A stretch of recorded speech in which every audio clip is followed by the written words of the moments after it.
రోదసిలోకి సొంతంగా వ్యోమగాములను పంపేందుకు భారత అంతరిక్ష పరిశోధన సంస్థ ఇస్రో ప్రతిష్టాత్మకంగా చేపడుతున్న గగన్యాన్ సాకారం దిశగా తొలి అడుగు పడింది. గగన్యాన్ ప్రాజెక్టులో కీలకమైన టెస్ట్ వెహికల్ అబార్ట్ మిషన్ టీవీ-D1 వాహక నౌక పరీక్షను ఇస్రో శనివారం విజయవంతంగా పరీక్షించింది. ఆంధ్రప్రదేశ్లోని శ్రీహరికోట నుంచి ఉదయం 10 గంటలకు సింగిల్ స్టేజ్ లిక్విడ్ రాకెట్ నింగిలోకి దూసుకెళ్లింది. ఆ తర్వాత రాకెట్ నుంచి విడిపోయిన క్రూ మాడ్యూల్ సురక్షితంగా పారాషూట్ల సాయంతో సముద్ర ఉపరితలంపై దిగింది. వాతావరణం అనుకూలంగా లేకపోవడం వల్ల 2 సార్లు వాయిదా పడిన ప్రయోగం చివరికి ఫలవంతమైంది. ఈ ప్రయోగం విజయవంతం కావడంపై సంతోషం వ్యక్తం చేసిన ఇస్రో చైర్మన్ సోమనాథ్ ఇక భవిష్యత్తు ప్రయోగాలపై దృష్టి సారిస్తామని వెల్లడించారు. రోదసిలోకి సొంతంగా వ్యోమగాములను పంపేందుకు ఇస్రో ప్రతిష్టాత్మకంగా చేపడుతున్న గగన్యాన్ సాకారం దిశగా తొలి అడుగు పడింది. అంతరిక్షానికి వ్యోమగాములను పంపి తిరిగి సురక్షితంగా భూమిపైకి తెచ్చే క్రూ మాడ్యూల్ను వాహక నౌక ద్వారా ప్రయోగించి విజయవంతంగా పరీక్షించింది. గగన్యాన్ మిషన్లోని మొదటి ప్రయోగానికి వినియోగించే flight test vehicle abort machine 1 టీవీ-D1 వాహక నౌకను ఇస్రో పరీక్షించింది. ఆంధ్రప్రదేశ్లోని శ్రీహరికోటలోని షార్లోని మొదటి ప్రయోగ కేంద్రం నుంచి చేపట్టిన టీవీ-D1 పరీక్ష ద్వారా వ్యోమగాముల భద్రతకు సంబంధించిన వ్యవస్థ సమర్థతను ఇస్రో నిరంతరం విశ్లేషించనుంది. సింగిల్ స్టేజ్ లిక్విడ్ రాకెట్ నింగిలోకి దూసుకెళ్లింది. ఇది తీసుకెళ్లే క్రూ మాడ్యూల్ క్రూ ఎస్కేప్ సిస్టమ్ను 17 కిలోమీటర్ల ఎత్తులో వదిలిపెట్టింది. అనంతరం అక్కడి నుంచి క్రూ మాడ్యూల్ సురక్షితంగా పారాషూట్ల సాయంతో బంగాళాఖాతంలోకి దిగింది. వ్యోమనౌక తీసుకెళ్లిన క్రూ ఎస్కేప్ సిస్టమ్ బరువు 12.5 టన్నులు కాగా క్రూ మాడ్యూల్ బరువు 4.5 టన్నులు.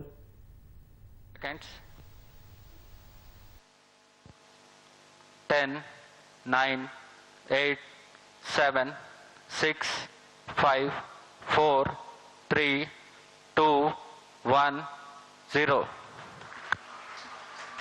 टीवी-D1 का सफलतापूर्ण प्रज्वलन Plus 5 seconds.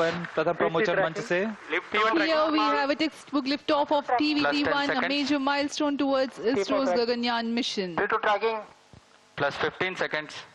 Test vehicle performance normal. We have a confirmation.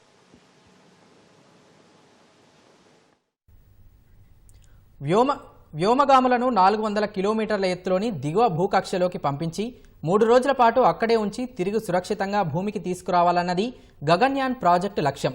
2025లో ఈ యాత్ర జరిగే అవకాశం ఉందని ఇస్రో చైర్మన్ సోమనాథ్ తెలిపారు. ఆ దిశగా కొన్ని కీలక పరిజ్ఞానాలపై కొన్నేళ్లుగా ఇస్రో కసరత్తు చేస్తోంది. ఇప్పుడు వాటిని గగనతలంలో పరీక్షిస్తోంది. మొదటగా టీవీ-D1 పరీక్షను నిర్వహించింది. ఇందులో క్రూ ఎస్కేప్ సిస్టమ్ సమర్థత, క్రూ మాడ్యూల్ పనితీరు, వ్యోమనౌకను క్షేమంగా కిందకు తెచ్చే డిసెలరేషన్ వ్యవస్థ పటిష్టతను పరిశీలించనుంది. అలాగే సాగర జలాల్లో పడే క్రూ మాడ్యూల్ను సేకరించి తీరానికి చేర్చే కసరత్తును పరీక్షించింది. Drogue chute Plus 2 minutes. are decelerating the crew module. Thereafter, the pilot chutes will deploy the main parachutes. Drogue shoot deploy किए जा चुके हैं.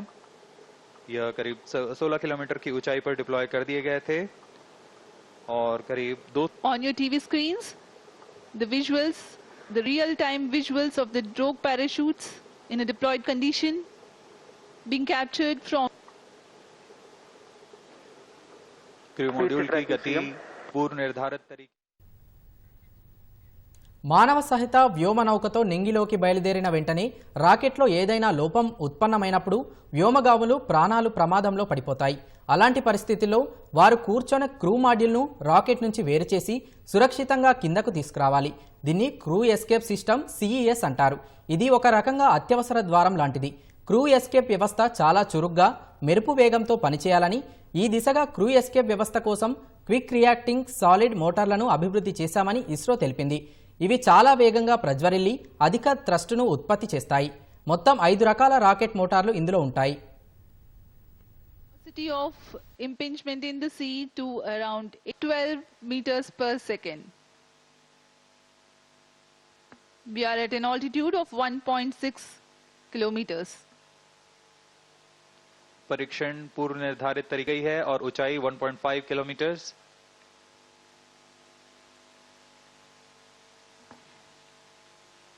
वहां सुरक्षित दूरी पर तैनात Plus 7 minutes. भारतीय नौसेना के पोत यह सब एस्ट्रोनॉट्स को सुरक्षित पृथ्वी पर वापस लाने की प्रक्रिया है. తాజాగా ఇస్రో విజయవంతంగా పూర్తి చేసిన ప్రయోగంలో వాహక నౌక గమనం మానవ సహిత గగన్యాన్ యాత్రను పోలి ఉంటుంది. అది సెకన్కు 400 మీటర్ల వేగంతో దూసుకెళ్లింది. రాకెట్ పైభాగంలో క్రూ ఎస్కేప్ వ్యవస్థకు సంబంధించిన ఘన ఇంధన మోటార్లు ప్రజ్వరిల్లాయి. 17 కిలోమీటర్ల ఎత్తులో crew escape module, crew module విడిపోగానే అవి రెండు భిన్న మార్గాల్లో కిందకు దిగాయి. క్రూ మాడ్యూల్ని సురక్షితంగా కిందకు దించేలా డ్రోగ్ పారాషూట్లు విచ్చుకోగానే సెకన్కు 8.5 మీటర్ల వేగంతో క్రూ మాడ్యూల్ బంగాళాఖాతంలో దిగింది. శ్రీహరికోటకు 10 కిలోమీటర్ల దూరంలోని ప్రదేశంలో సముద్ర జలాల్లో ఈ క్రూ మాడ్యూల్ దిగింది. వ్యోమనౌక సముద్రంలో తానున్న ప్రదేశాన్ని లొకేషన్ ట్రాన్స్మిటర్ ద్వారా దగ్గరలో మోహరించిన నౌకాదళ బృందానికి చేరవేయగానే దాన్ని ఒడ్డుకు చేర్చారు. ఈసారి దాదాపుగా పూర్తి స్థాయిలో సిద్ధమైన వ్యోమనౌకను పరీక్షించారు. దీని ఫలితాల ఆధారంగా ఇస్రో తదుపరి పరీక్షలను సిద్ధమవుతోంది.